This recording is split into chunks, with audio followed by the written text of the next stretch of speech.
Tanah Pasundan yang subur. Ketika kejayaan kerajaan Pajajaran masih berdiri megah, hiduplah seorang raja bijaksana bernama Prabu Siliwangi. Istana berdinding kayu jati dan beratap ijuk itu berdiri di tengah hutan dan sungai yang mengalir jernih. Rakyat hidup tenteram, sawah menghijau, dan suara gamelan kerap terdengar mengiringi upacara kerajaan.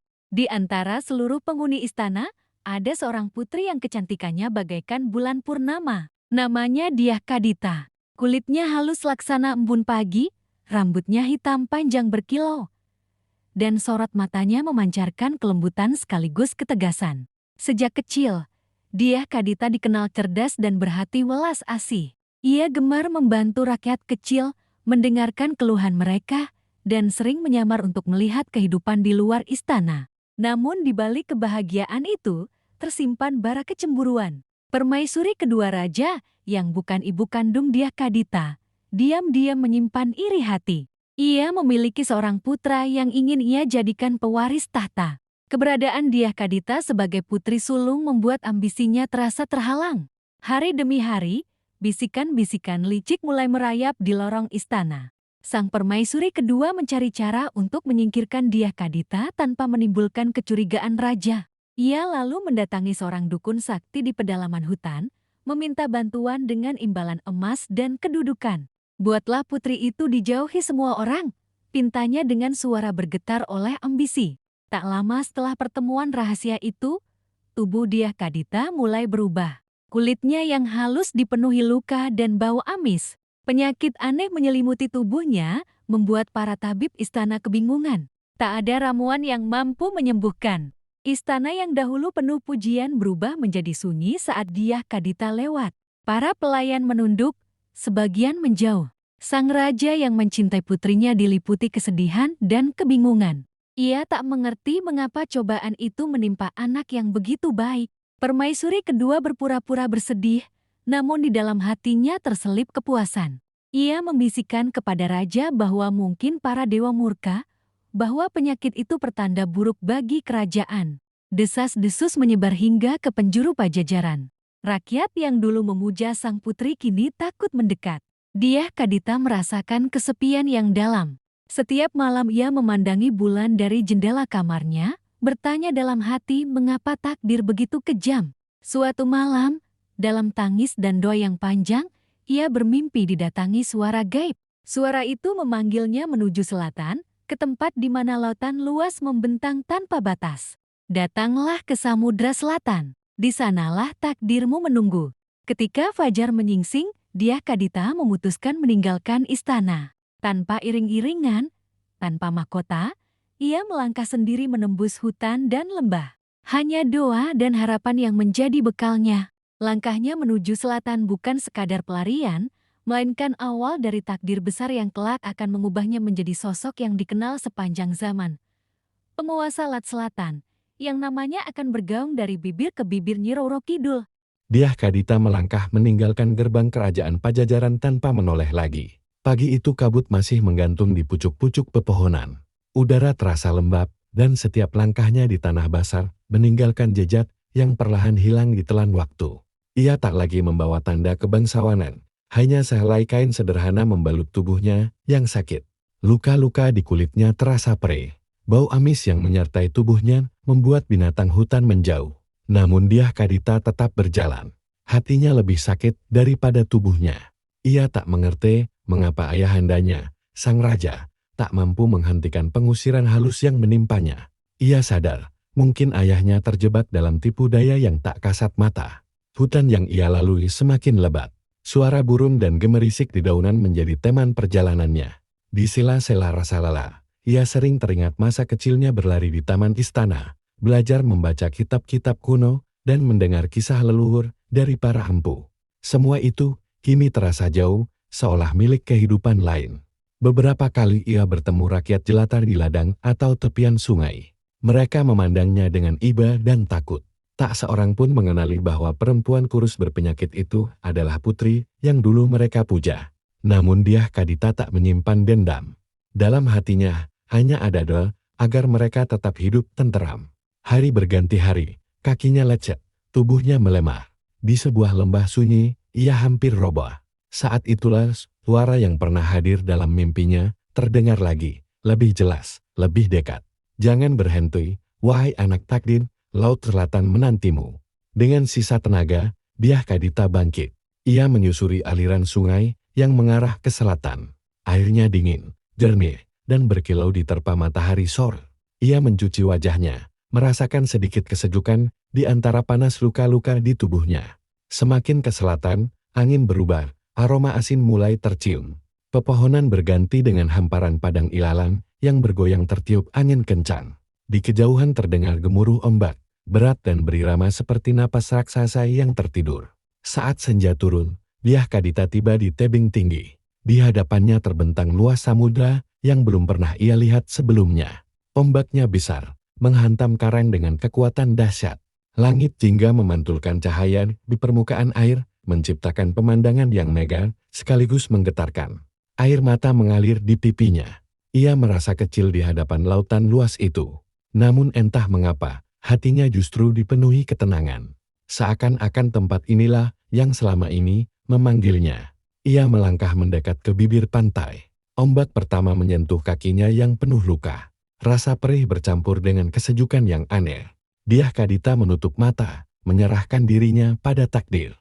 Jika ini akhir hidupku, biarlah laut menjadi saksi, bisiknya lirih. Namun ia belum tahu, laut itu bukan akhir, melainkan awal dari kelahiran kembali. Di balik gemuruh ombak selatan, tersimpan rahasia besar yang akan mengubah Dyah Kadita menjadi sosok yang kelak dikenal sebagai Nyi Roro Kidul. Malam turun perlahan di pesisir selatan. Bulan menggantung pucat di atas hamparan luas Samudra Hindia, memantulkan cahaya ke permukaan ombak yang bergulung tanpa henti.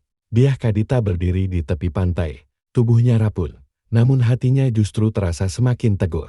Angin laut berhembus kencang, mengibaskan rambut panjangnya yang kusut. Luka-luka di tubuhnya kembali terasa perih saat air asin menyentuh kulitnya. Namun di balik rasa sakit itu, ada sensasi hangat yang aneh, seolah lautan sedang berbicara kepadanya. Gemuruh ombak semakin keras, seperti panggilan yang tak bisa diabaikan. Dyah Kadita menatap cakrawala yang gelap.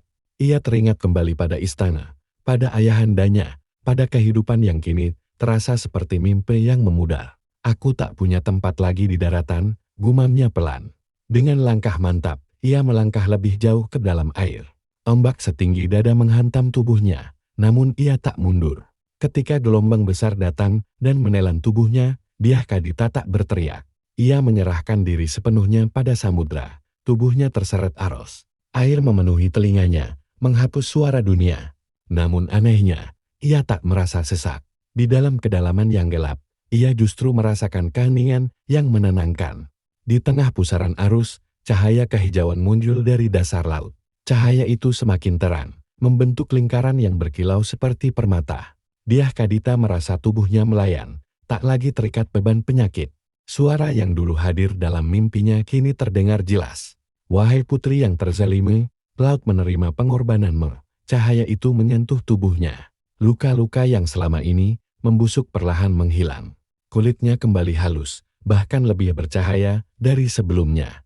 Rambutnya mengembang indah, dan matanya bersinar dengan kekuatan baru. Dyah Kadita membuka mata. Ia tidak lagi berada di permukaan laut, melainkan di dunia bawah air yang megah. Istana-istana kristal berdiri di antara terumbu karang. Ikan-ikan berwarna-warni berenang mengelilinginya tanpa rasa takut. Makhluk-makhluk laut yang anggun menunduk hormat. Dari kejauhan, sosok perempuan bermahkota cahaya mendekat. Ia adalah penguasa gaib lautan selatan, penjaga keseimbangan samudra. Kini engkau bukan lagi putri yang terusir, ujar sosok itu. Engkau terpilih menjadi ratu, penguasa ombak, penjaga batas antara darat dan laut. Dyah Kadita merasakan kekuatan mengalir dalam dirinya. Ia tak lagi rapuh. Ia berdiri tegak, mengenakan busana hijau berkilau seperti sisik laut. Mahkota cahaya menghiasi kepalanya. Sejak saat itu, ia dikenal sebagai Nyi Roro Kidul Ratu Laut Selatan. Ombak-ombak besar menjadi pasukannya, angin dan badai tunduk pada kehendaknya. Namun di balik kekuasaan itu, ia tetap menyimpan hati seorang putri yang pernah terluka. Di atas permukaan, orang-orang mulai mendengar kisah tentang perempuan bercahaya hijau yang muncul saat bulan purnama. Mereka merasakan kehadirannya dalam setiap gelombang besar yang menghantam pantai selatan. Dyah Kadita telah mati sebagai manusia. Namun ia terlahir kembali sebagai legenda. Di kedalaman yang tak tersentuh cahaya matahari, berdirilah kerajaan Mega yang tak pernah dilihat manusia biasa. Istana itu terbuat dari kristal laut, berkilauan diterpa cahaya kehijauan yang memancar dari mutiara raksasa di puncaknya. Itulah pusat kekuasaan Nyi Roro Kidul, Sang Ratu Laut Selatan. Sejak kelahirannya kembali, Dyah Kadita tak lagi menjadi putri terbuang. Kini ia duduk di singgasana berukir karang putih, dihiasi batu-batu zamrud yang memantulkan warna hijau lembut, warna yang kelak dipercaya sebagai warna kesukaannya dan menjadi pantangan di pesisir selatan. Makhluk-makhluk laut berkumpul di hadapannya. Ikan pari raksasa melayang anggun seperti penjaga gerbang. Ubur-ubur bercahaya menjadi lentera alami di sepanjang lorong istana. Bahkan ombak dan arus tunduk pada kehendaknya. Namun kekuasaan itu bukan sekadar kemegahan. Nyi Roro Kidul diberi amanah untuk menjaga keseimbangan antara dunia darat dan lautan. Ia dapat menenangkan badai atau membangkitkan gelombang setinggi gunung. Ia mampu menyelamatkan pelaut yang tulus atau menyeret mereka yang angkuh dan serakah. Suatu malam, saat bulan purnama menggantung di langit selatan Pulau Jawa, ia naik ke permukaan. Ombak membuka jalan, membentuk lingkaran tenang di sekitarnya. Rambut panjangnya tergerai, busana hijaunya berkilau seperti sisik ikan yang disinari cahaya bulan. Di tepi pantai yang kelak dikenal sebagai Pantai Parangtritis, seorang nelayan tua melihat sosoknya untuk pertama kali. Nelayan itu tersungkur, merasakan getaran kekuatan yang tak biasa. "Ampun, wahai penguasa laut," bisiknya gemetar. Nyi Roro Kidul tak menjawab dengan kata-kata. Namun angin yang berhembus lembut dan ombak yang tiba-tiba menjadi tenang membuat nelayan itu mengerti ia sedang diberi peringatan sekaligus perlindungan. Sejak saat itu, kabar tentang Ratu Laut Selatan menyebar dari desa ke desa. Orang-orang percaya bahwa ia bukan sekadar makhluk gaib, melainkan penjaga wilayah selatan Jawa. Mereka mulai memberi sesaji, bunga, dan doa di tepi pantai, memohon keselamatan saat melaut. Di dalam istana bawah laut, Nyi Roro Kidul merenung. Meski kini ia memiliki kekuatan besar, hatinya tetap menyimpan jejak masa lalu. Ia teringat pada istana Pajajaran, pada ayahandanya, dan pada ketidakadilan yang pernah ia rasakan. Namun ia tak lagi dipenuhi amarah. Laut telah mengajarinya bahwa segala luka dapat berubah menjadi kekuatan jika diterima dengan keteguhan hati. Di kedalaman samudra, ia mengangkat wajahnya, merasakan arus yang bergerak seperti napas panjang bumi. Takdirnya telah berubah selamanya, dia bukan lagi Dyah Kadita yang terbuang, ia adalah Nyi Roro Kidul, penguasa ombak, ratu dari kerajaan yang tak terlihat, namun kehadirannya terasa dalam setiap gemuruh laut selatan. Waktu bergulir, nama Nyi Roro Kidul semakin bergaung di sepanjang pesisir selatan Jawa. Para nelayan menyebutnya dengan hormat. Para tetua desa membicarakannya dengan nada setengah berbisik. Ia bukan sekadar legenda, melainkan kekuatan yang diyakini nyata. Pada suatu masa, berdirilah kerajaan besar di tanah Jawa bagian tengah, yakni Kesultanan Mataram. Rajanya dikenal sakti dan berambisi menyatukan tanah Jawa di bawah satu panji. Namun untuk memantapkan kekuasaan, ia merasa perlu restu dari penguasa gaib tanah dan lautan. Sang raja kemudian bertapa di pesisir selatan. Malam itu angin bertiup kencang, ombak menghantam karang dengan suara menggelegar. Dalam keheningan tapa yang panjang, tiba-tiba laut menjadi tenang. Kabut tipis naik dari permukaan air. Dari tengah kabut itu, muncul sosok perempuan berbusana hijau berkilau. Rambutnya panjang tergerai, wajahnya memancarkan kecantikan sekaligus wibawa yang tak terlukiskan. Dialah Nyi Roro Kidul. Sang raja menunduk hormat. Ia merasakan getaran kekuatan yang melampaui dunia manusia. "Aku datang bukan untuk menaklukkan laut," ucapnya pelan. "Aku datang untuk memohon restu dan keseimbangan." Nyi Roro Kidul menatapnya dalam diam. Ia dapat membaca isi hati manusia, apakah dipenuhi keserakahan atau niat menjaga rakyat. Dalam diri raja itu, ia melihat ambisi, namun juga tekad membangun negeri yang kuat. "Aku akan mendukungmu." Akhirnya ia bersuara. Suaranya lembut namun bergema seperti ombak dalam gua. Namun ingat, kekuasaan bukan milik manusia sepenuhnya, ia hanyalah titipan. Konon, sejak pertemuan itu, terjalin ikatan gaib antara Raja-Raja Mataram dan Ratu Laut Selatan. Setiap penguasa baru diyakini memiliki hubungan spiritual dengannya, sebagai simbol keseimbangan antara darat dan laut, antara dunia nyata dan dunia gaib. Di pesisir yang kini dikenal sebagai Pantai Parangkusumo, masyarakat percaya pertemuan sakral itu terjadi. Tempat tersebut menjadi lokasi ritual dan doa, terutama pada malam-malam tertentu ketika ombak terdengar lebih dalam dari biasanya. Namun Nyi Roro Kidul bukanlah sekadar pemberi restu, ia tetaplah penjaga keseimbangan. Bila ada raja yang lupa diri, yang memerintah dengan zalim, laut pun bisa berubah murka. Badai datang tanpa peringatan. Gelombang meninggi seolah mengingatkan bahwa alam memiliki kehendaknya sendiri. Di dalam istana bawah lautnya, Nyi Roro Kidul merenungi perjalanan takdirnya. Dari putri yang terusil, ia kini menjadi simbol kekuatan dan perjanjian sakral. Ia tak lagi hanya milik lautan, tetapi juga bagian dari sejarah tanah Jawa. Namun jauh di dalam hatinya, ia tetaplah Dyah Kadita, perempuan yang pernah terluka, yang kini memilih menjaga dunia dengan kebijaksanaan, bukan dendam. Dan kisahnya terus hidup, diceritakan dari generasi ke generasi, menyatu dengan gemuruh ombak selatan yang tak pernah benar-benar diam.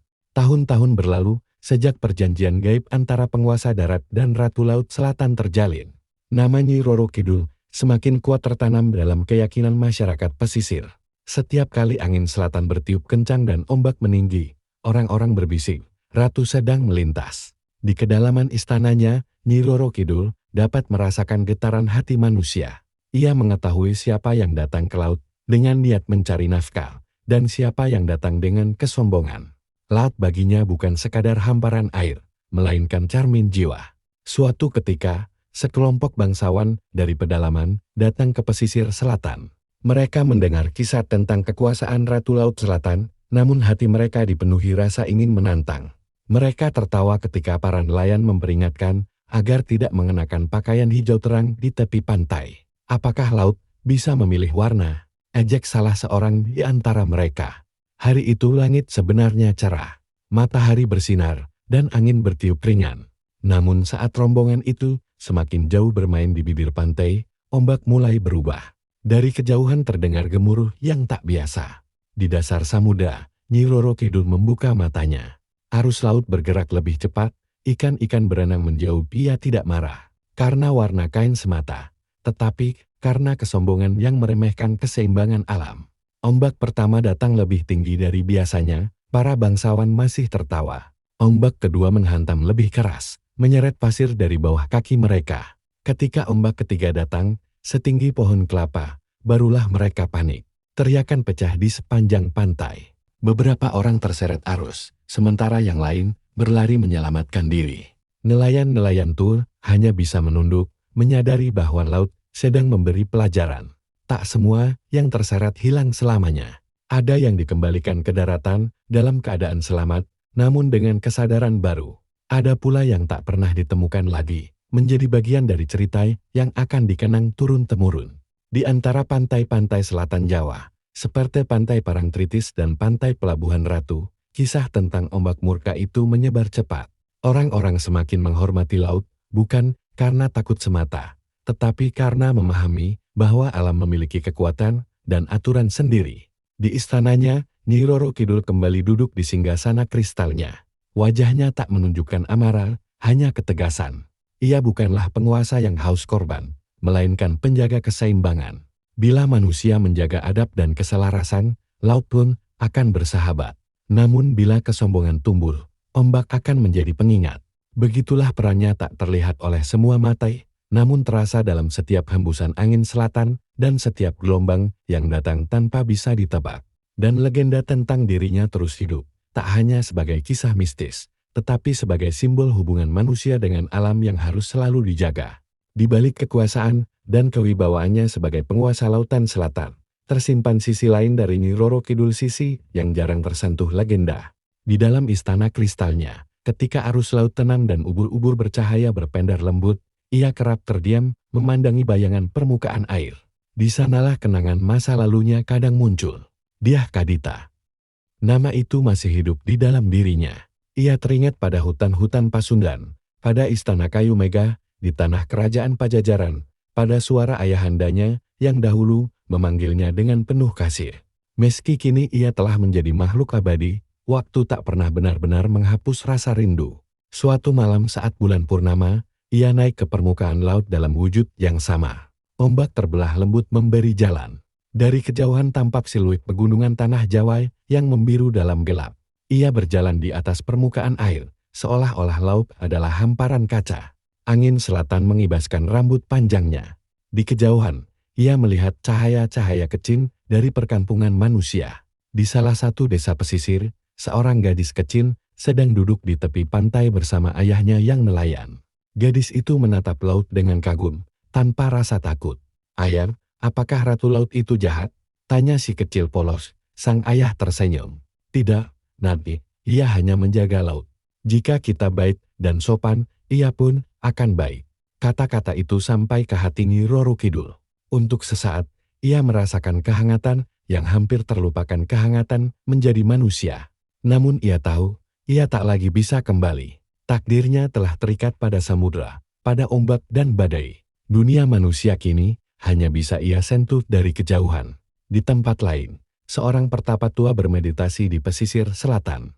Dalam keheningan batinnya, ia melihat sosok perempuan bercahaya hijau berdiri di antara ombak. Bukan dengan rasa takut, ia justru merasakan kedamaian. "Wahai ratu," bisiknya dalam batin, "ajarkan kami menjaga keseimbangan." Nyi Roro Kidul memejamkan mata. Laut menjadi tenang malam itu. Bintang-bintang bersinar lebih terang di atas cakrawala selatan. Legenda tentang dirinya sering dibalut kisah cinta gaib, tentang pertemuan dengan raja-raja dan ikatan spiritual yang misterius. Namun di balik semua itu, ada satu hal yang jarang disadari manusia. Ia memilih menjaga, bukan menguasai. Ia memilih keseimbangan, bukan pembalasan. Kerinduannya pada masa lalu tak pernah benar-benar hilang. Tetapi ia tak lagi memandangnya sebagai luka. Justru dari situlah kekuatannya tumbuh. Dyah Kadita telah berubah menjadi Nyi Roro Kidul. Namun jauh di dalam samudera yang sunyi, ia tetap menyimpan satu doa yang sama seperti dulu, agar manusia dan alam bisa hidup berdampingan tanpa saling melukai. Dan ombak pun terus bergulung, membawa bisikan namanya dari generasi ke generasi. Sejak kemunculannya di pesisir selatan Jawa, ada satu hal yang selalu melekat pada sosok Nyi Roro Kidul, warna hijau. Bukan hijau sembarang, melainkan hijau yang menyerupai kilau zamrud di dasar laut, hijau yang berpendar seperti cahaya ganggang saat malam tiba. Di sepanjang pantai selatan terutama di wilayah seperti Pantai Parangtritis dan Pantai Pelabuhan Ratu, masyarakat mempercayai bahwa mengenakan pakaian hijau terang dapat mengundang perhatian sang ratu. Kepercayaan itu diwariskan turun-temurun, menjadi bagian dari adat yang dijaga dengan penuh hormat. Namun rahasia warna hijau bukan sekadar mitos tentang larangan. Di dasar samudera, warna hijau adalah simbol kehidupan. Terumbu karang, tumbuhan laut, dan cahaya yang menari di antara arus menciptakan dunia berwarna zamrud yang menenangkan. Saat Dyah Kadita pertama kali diterima oleh laut, cahaya kehijauan itulah yang menyembuhkan luka-lukanya dan memulihkan kecantikannya. Hijau menjadi lambang kelahiran kembali. Suatu malam, seorang pemuda dari desa pesisir datang ke pantai dengan hati gelisah. Ia baru saja kehilangan hasil tangkapannya akibat badai, dan dalam putus asa ia menyalahkan laut. Dengan amarah, ia mengenakan kain hijau cerah dan berdiri menantang ombak. "Jika engkau penguasa laut, mengapa mengambil nafkahku?" teriaknya. Langit yang semula cerah tiba-tiba tertutup awan tipis. Ombak bergulung lebih kuat, namun tidak langsung menghantamnya. Di antara suara angin, terdengar bisikan lembut yang hanya bisa didengar oleh hati yang terbuka. Laut memberi, laut pula mengambil. Bukan untuk menghukum, melainkan menjaga keseimbangan. Pemuda itu terdiam. Amarahnya perlahan luruh, tergantikan rasa sadar bahwa alam tak pernah berjanji memberi tanpa batas. Ia berlutut di pasir, memohon maaf atas kesombongannya. Ombak yang tadi meninggi kembali surut perlahan. Di istana bawah laut, Nyi Roro Kidul memandang ke permukaan dengan mata yang bijaksana. Ia tak tertarik pada warna kain semata, tetapi pada niat yang dibawa manusia ke hadapan laut. Hijau baginya bukan warna larangan, melainkan warna pengingat bahwa laut adalah kehidupan, dan kehidupan harus dihormati. Seiring waktu, kisah tentang warna hijau menyatu dengan legenda dirinya. Orang-orang mungkin takut, namun di balik rasa takut itu, ada pesan tersembunyi. Hormatilah alam, maka alam akan bersahabat. Dan di setiap gelombang yang memantulkan cahaya kehijauan saat senja, masyarakat pesisir merasa seolah-olah sang ratu sedang mengawasi, bukan untuk menakuti, tetapi untuk menjaga, agar keseimbangan tetap terpelihara. Pesisir barat Jawa, ombak bergulung dengan irama yang berbeda. Di sanalah terletak pantai Pelabuhan Ratu, tempat yang diyakini sebagai salah satu gerbang menuju kerajaan gaib Nyi Roro Kidul. Tebing-tebingnya kokoh, karangnya tajam, dan ombaknya terkenal kuat serta tak terduga. Penduduk setempat memiliki kisah-kisah yang diwariskan turun-temurun. Mereka percaya bahwa pada malam-malam tertentu, terutama saat bulan purnama, laut tampak lebih bercahaya, seolah ada kehidupan lain yang bergerak di bawah permukaannya. Suatu ketika, seorang penulis muda datang ke Pelabuhan Ratu. Ia bukan datang untuk mencari pesugihan atau kekuatan, melainkan untuk mencari cerita. Ia ingin membuktikan apakah legenda Nyi Roro Kidul hanyalah dongeng masa lalu. Malam itu ia duduk sendirian di atas batu karang, membawa buku catatan. Angin berhembus kencang, dan suara ombak memukul karang seperti tabuhan genderang raksasa. "Aku ingin melihatmu," ucapnya pelan ke arah laut. "Jika engkau ada, tunjukkanlah." Tak terjadi apa-apa pada awalnya. Hanya suara ombak dan desir angin. Namun perlahan, ia merasakan suasana berubah. Udara menjadi lebih dingin, dan permukaan laut yang semula gelap tampak berkilau kehijauan. Dari kejauhan, muncul bayangan samar seperti sosok perempuan berdiri di antara gelombang. Tak sepenuhnya terlihat, namun cukup jelas untuk membuat jantungnya berdebar. Penulis itu terpaku, dia ingin lari, namun kakinya seakan berakar pada batu. Sosok itu tidak mendekat, hanya berdiri di kejauhan, memandang dengan tatapan yang tak dapat dijelaskan, bukan marah, bukan pula mengancam. Dalam hati penulis itu, terdengar satu kalimat, lembut namun tegas. Cerita bukan untuk menantang, tetapi untuk memahami. Sekejap kemudian, bayangan itu lenyap bersama hempasan ombak yang lebih besar dari sebelumnya. Penulis itu terjatuh terduduk, napasnya terengah. Ia sadar, ia mungkin tak pernah bisa membuktikan dengan mata kepala sendiri apa yang dilihatnya. Namun ia merasakan sesuatu yang nyata, sebuah kehadiran. Keesokan paginya, ia menuliskan pengalamannya. Bukan sebagai kisah horor, melainkan sebagai legenda tentang hubungan manusia dengan alam dan misteri yang tak sepenuhnya bisa dijelaskan. Di dasar samudera, Nyi Roro Kidul kembali ke singgasananya.